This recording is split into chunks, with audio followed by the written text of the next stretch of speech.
A mustache hair in my eye! Hey everyone, it's me, Mike, and welcome back to Moby Dick Explained? I never thought of a name for this. It's morning time at the Spouter Inn, which means it's time to wake up, eat some breakfast, and do a bit of people watching in scenic New Bedford. As a reminder, that's chapters 4, 5, and 6, the Counterpane, breakfast, and the street. Before we dive in, one quick note. I'm gonna hit pause on making the reading videos for now. Surprisingly, they take a lot of work, even though on the surface they seem kind of simple, or at least they seemed simple to me before I started making them. I really want to focus on making these explainer videos as good as I can make them, and work on some other kinds of videos. We'll still be right here talking about Moby Dick every Friday, and someday I'd really like to finish the reading for you, but right now I just don't have the time to do everything all at once. With that out of the way, let's get into this week's explainer. You've probably noticed this by now, even though we're pretty early in the book. Moby Dick's chapters vary greatly in terms of length and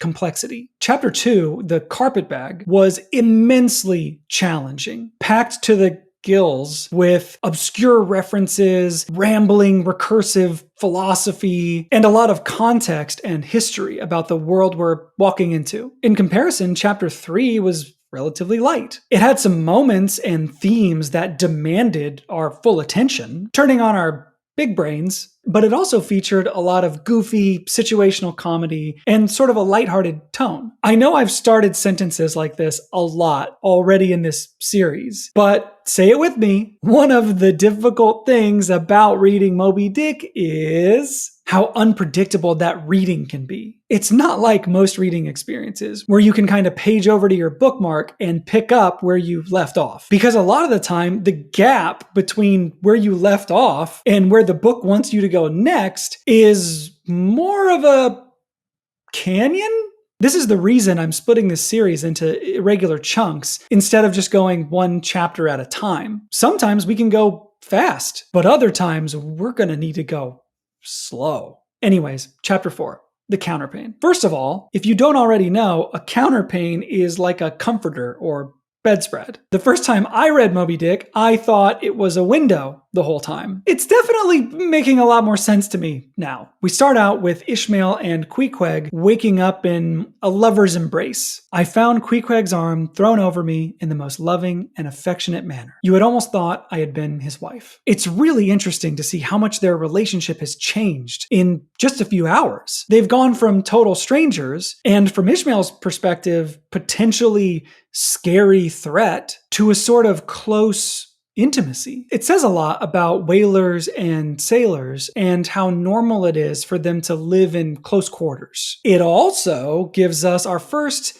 tiny little open to interpretation insight that these two characters are more similar than we may have thought. They are different on the outside and in their experiences and their knowledge and cultures, but the quick comfort of the two men together, in addition to being pretty cute to imagine, shows us that they are guys who primarily are trying to reserve their judgment of the things they don't understand and live in relation to other people as opposed to in relation to themselves. They become fast friends because they're not different. While Ishmael is trapped in Queequeg's embrace, he tells us a story from his childhood about a time where he got in trouble for climbing up a chimney and was sent to bed very early, and then woke up in the middle of the night holding hands with a ghost. My arm hung over the counterpane, and the nameless, unimaginable, silent form or phantom to which the hand belonged seemed closely seated by my bedside. It's hard to say what's going on here and how to relate this anecdote to anything we know about Ishmael or Moby Dick. But it's also kind of cool because the story of the phantom and how it lurks in Ishmael's mind becomes kind of a phantom itself.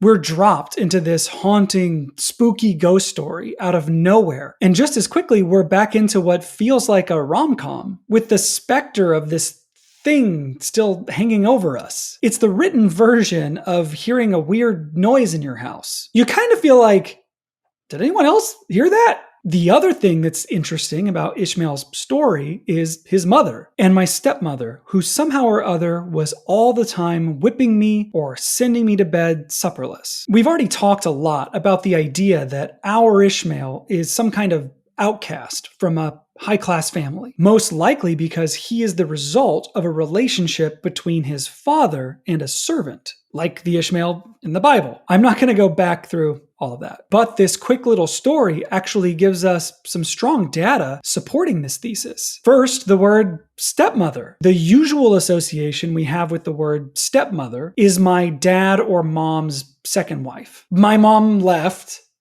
then a new mom showed up.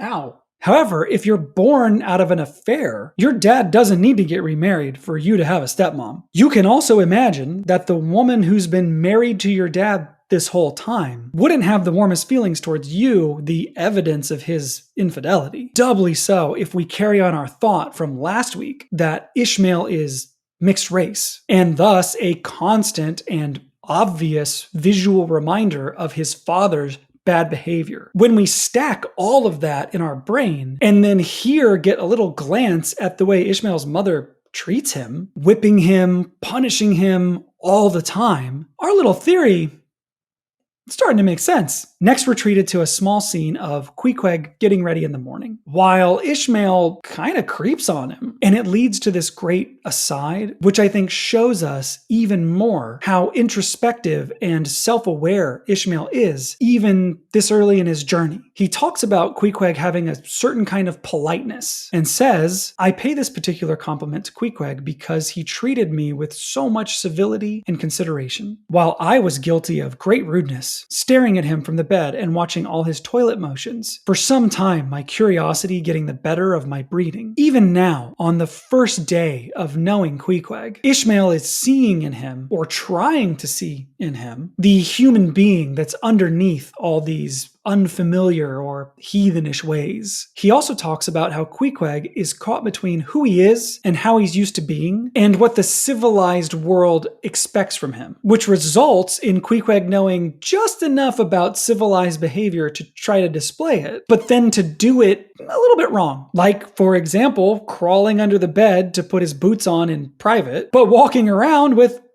no pants on. It's funny, and another example of the characters being similar. Queequeg is making an honest attempt at doing things Ishmael's way, potentially just to make him feel comfortable. And Ishmael is making an honest attempt to set aside the surface level of whether the behavior is weird, and instead think through and understand the intention and the why. He sees in Queequeg a sort of metamorphosis in progress. But Queequeg, do you see, was a creature in the transition stage, neither caterpillar nor butterfly. He was just enough civilized to show off his outlandishness in the strangest possible manners. I think there's something really interesting about the idea of a creature in the transition stage. Queequeg is in a transition from savage to civilized. Or if we want to remove the negative connotations and assumptions, we can think of it more as him working towards fluency in a language he doesn't speak yet. The language of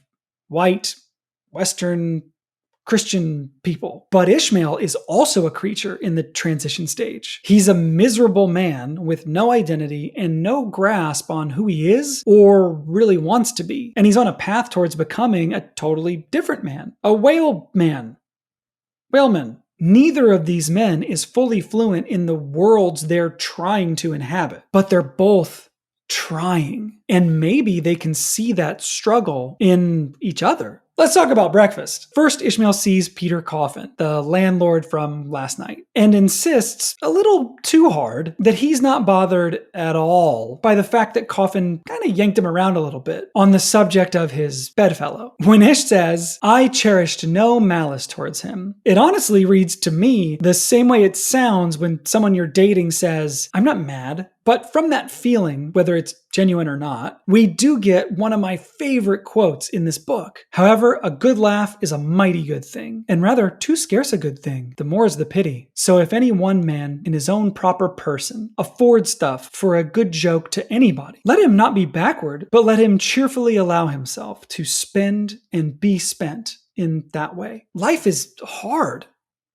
and sad A really good laugh, something that brightens your day and lifts your mood, is first welcome and second rare. So if for some reason someone is laughing at you, understand in that moment you're giving them a gift. Don't take it as an insult. Don't get spun up on the embarrassment or the bitterness or the anger. Instead, take joy in the fact that you made someone happy. Obviously, there's exceptions. There's stuff people shouldn't laugh at, but at its core, I really love the intention of this thought. It's similar to Chapter 1's Universal Thump, where Ish explained to us that everyone has some kind of bummer in their lives, so we should default to supporting each other. But it goes a step further in that it speaks to processing the world from a position of such empathy that you're thinking about other people's feelings before your own, and then using that as a mechanism to power a perspective-altering device that reframes your feelings and changes the way you react to the world. It's a cool way to approach your relationship with embarrassment or self-consciousness, and extremely difficult, because when you fall off a ladder and everyone laughs at you, it still feels kind of bad. The other interesting note in Breakfast is how young Ishmael's expectations of what it's gonna be like to go whaling collide with reality. He goes to the breakfast table, which is packed with all these experienced whalemen, expecting to be bowled over with epic tales about the hunt and the kill. But that's not what happens. And I was preparing to hear some good stories about whaling. To my no small surprise, nearly every man maintained a profound silence. He continues, yes, here were a set of sea dogs, many of whom without the slightest bashfulness had boarded great whales on the high seas and dueled them dead without winking. Yet here they sat, looking round sheepishly at each other. Now, one way to read this is the men are socially awkward, or don't have much to talk about because there's no baseball or Marvel Cinematic Universe or prestige television. But the other way to read it is that these men who have chased and killed whales are intimately familiar with the true cost of the pursuit. These are men who have been injured. These are men who've lost crewmates and friends. And in a town built off whaling with generations of sailors, there's a good chance these are men who've lost brothers and fathers and sons. People who really go to war don't tell war stories. And Ishmael is getting his first taste of the severity and seriousness looming over what he's been imagining as a grand adventure. The last little bit of Breakfast is a funny note about Queequeg lancing stakes across the table with his harpoon, which Ishmael points out is not great table manners, but he also has to concede, and that was certainly very coolly done by him. And everyone knows that in most people's estimation, to do anything coolly is to do it genteelly. In other words, anything is cool if you're good at it. Finally, we step outside into Chapter 6, The Street. This is a pretty short chapter, and there's not a lot to talk about, but the first line does continue the narrative of Ishmael slowly opening up his world. If I had been astonished at first catching a glimpse of so outlandish an individual as Queequeg circulating among the polite society of a civilized town, that astonishment soon departed upon taking my first daylight stroll through the streets of New Bedford. He talks about how New Bedford is a particularly interesting place because of the collision of culture and people there. It's a city built by the whaling industry. And with that comes all the weirdness and dirtiness and the salty sailors and the heathens and cannibals. But the spoils of whaling have also made New Bedford phenomenally wealthy. Go and gaze upon the iron emblematical harpoons round yonder lofty mansion, and your question will be answered. Yes, all of these brave houses and flowery gardens came from the Atlantic, Pacific, and Indian Oceans. It's a town in a state of contradiction, a port city under constant assault from the Atlantic Ocean and cold to the bone, and a place that's always warm and always lit with the glow of whale oil. You must go to New Bedford to see a brilliant wedding, for they say they have reservoirs of oil in every house, and every night recklessly burn their lengths in spermaceti candles. This is a good time to just get this out of the way. You can Google why it's called spermaceti. It's what you think. Back to the city. New Bedford is a lot like Ishmael. This empathetic, friendly, warm fellow, and his phantom hand and the cold maelstrom of his misery. The city is a physical manifestation of that core theme around the intersection of civilized and savage worlds. And you can layer that thought. The city is civilized. The environment is savage. The economy is civilized. The industry is savage. The people are civilized.